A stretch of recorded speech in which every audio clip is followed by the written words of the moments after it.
আমরা আশঙ্কা করছি, আমি আগেও বলেছি, এখন আশঙ্কা করছি, আল্লাহ রাব্বুল আলামিন আমাদেরকে সমস্ত বিষয়ের জ্ঞান দান করেছেন, আমরা বুঝি সামনে কি হবে।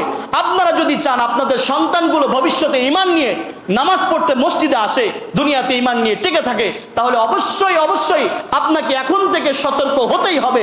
যদি আপনি সতর্ক না হন তাহলে অচিরেই ভবিষ্যতেই দেখবেন আপনি যে নামাজ পড়তে আসবেন, আসতে পারবেন না, বাধা দেওয়া হবে। আপনি যে গরু কুরবানি করবেন, দিতে দেওয়া হবে না, হত্যা করা হবে। আপনি জয় শ্রীরাম না বলার কারণে আপনাকে হত্যা করা হবে। তোমাদের শত্রু যেগুলো আছে এর মধ্যে 1 নম্বর হচ্ছে ইহুদি, 2 নম্বর হচ্ছে মুশরিক। এই মুশরিকরা যুগে যুগে মুসলমানদেরকে ধ্বংস করবে, মুসলমানদেরকে শেষ করবে, মুসলমানদেরকে শেষ করার জন্য তারা উঠে পড়ে লাগবে। আমরা আপনাদেরকে আগেও সতর্ক করেছিলাম, এখনো সতর্ক করছি। দীর্ঘ 8-9 মাস আগে একটা বড় ঘটনা সংঘটিত হয়েছিল। আমাদের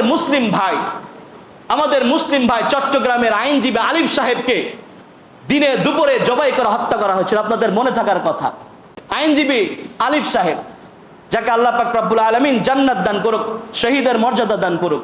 এই আলিফ সাহেবকে যারা হত্যা করেছিলেন তারা আর কেউ ছিল না, বাংলাদেশের একটি গজিয়ে ওঠা সংগঠন ইসকন সন্ত্রাসীরা। এবং ওই সময় আমি আপনাদেরকে বলেছিলাম যে আল্লাহর ওয়াস্তে এদের ব্যাপারে সতর্ক হন।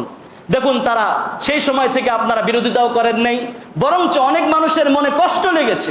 আফসোসের বিষয়, একজন মুসলমান সে আবার বিধর্মী একটি সংগঠন যারা মুসলমানদের বিরুদ্ধে সারা জীবন কাজ করে যায়, এই সমস্ত ব্যক্তিদের প্রতি ভালোবাসা মোহাব্বত ব্যক্ত করেছে। সুবহানাল্লাহ। এই সমস্ত ব্যক্তিদেরকে ওই সময় যদি আমরা প্রতিবাদ করে তাদের এই সমস্ত কার্যক্রমগুলোকে বন্ধ করে দিতে পারতাম, আজকে এসে তারা এই সমস্ত বেহায়াপনা আর এই সমস্ত সাহস তারা করতে পারতো না। আপনারা ইদানিংকালে বেশ কিছু ঘটনা পর্যবেক্ষণ করবেন, স্পষ্টভাবে দেখতে পাবেন মুসলমানদের মা বোনদেরকে, মুসলমানদের মেয়েদেরকে রাব ট্রাবের নাম দিয়ে, বিভিন্ন ভালোবাসার নাম দিয়ে হিন্দু ছেলেরা ফাঁসিয়ে তাদেরকে ধর্ষণ করছে। কয়েকদিন আগের ঘটনা, গাজীপুরে একজন 13 বছরের মাদ্রাসার ছাত্রীকে ইসকনের সদস্যরা তাকে ভালোবাসার প্রলোভনের ফাঁদ দেখিয়ে তাকে ধর্ষণ করেছে দিনের পর দিন।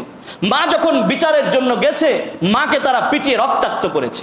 এরপর যখন প্রশাসনের কাছে গিয়েছে, প্রশাসন তাদেরকে বলেছে আপনাদের বয়ানকে পরিবর্তন করুন, বদলিয়ে দিন, এই বয়ান চলবে না, বয়ান পরিবর্তন করে বলুন যে আমার মেয়ের সাথে তাদের সম্পর্ক ছিল।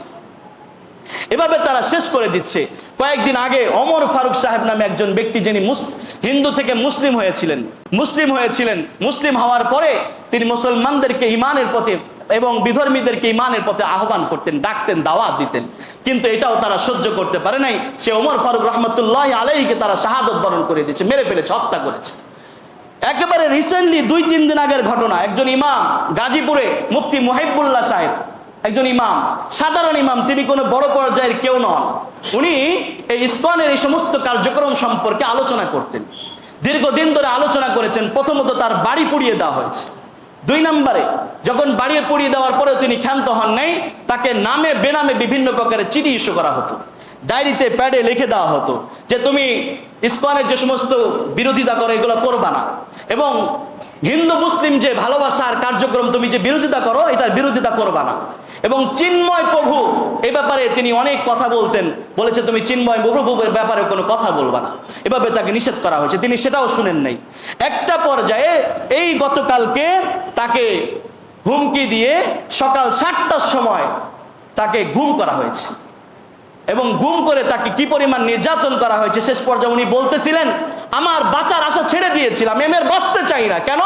বলে আমি যখনই বাঁচার ইচ্ছা করেছি তখনই তারা আমাকে প্রহার করেছে। প্রহার করতে করতে আমি একজন মাথার মধ্যে টিউমার হয়েছে এমন একজন অপারেশনের রোগী, তারা আমাকে এখানে বারবার আঘাত করেছে।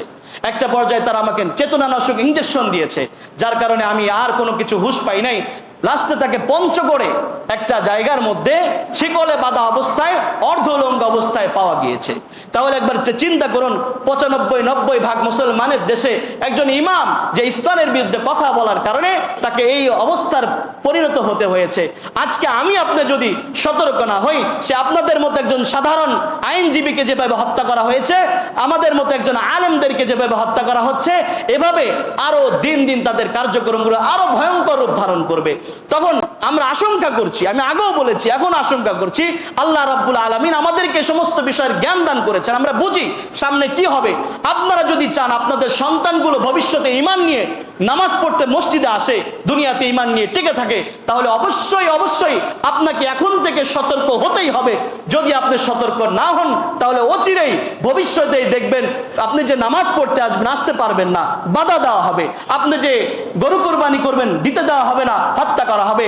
আপনি জয় শ্রীরাম না বলার কারণে আপনাকে হত্যা করা হবে। আমরা দেখতে পাই শুধু মুসলমানরা শুধুমাত্র জয় শ্রীরাম বলা না করার কারণে তাদেরকে মেরে হত্যা করে ফেলছে, পুরা ইন্ডিয়া থেকে শেষ করে দিচ্ছে। আমাদেরও সময় আসবে, যদি এখন সতর্ক না হন তাহলে ভবিষ্যতে আপনারা ভয়ঙ্কর পরিণত অপেক্ষা করুন। এই জন্য আমরা এখনো সতর্ক করছি, আগেও সতর্ক করছি, সামনেও করছি। খুব দ্রুতই ইসকন যাতে করে সারা বাংলাদেশ থেকে এবং সারা বিশ্ব থেকে ব্যান করা হয়, এই জন্য যেখানে যে ধরনের আন্দোলন হবে আমরা সকলে শরিক থাকব এবং প্রত্যেকে সতর্ক থাকব। অন্তত আমাদের মেয়ের দিকে তাকায়া, আমার সন্তানের দিকে তাকায় হলেও এই জিনিসটা লক্ষ্য রাখবো যে কোন সময় কোন ফাঁকে আমার মেয়েটাকেও তারা ট্র্যাপে ফেলে কালো জাদু করে বিভিন্নভাবে ফুসলিয়ে ফাসলিয়ে তারাও আমার মেয়েটাকে নষ্ট করতে পারে, শেষ করে দিতে পারে।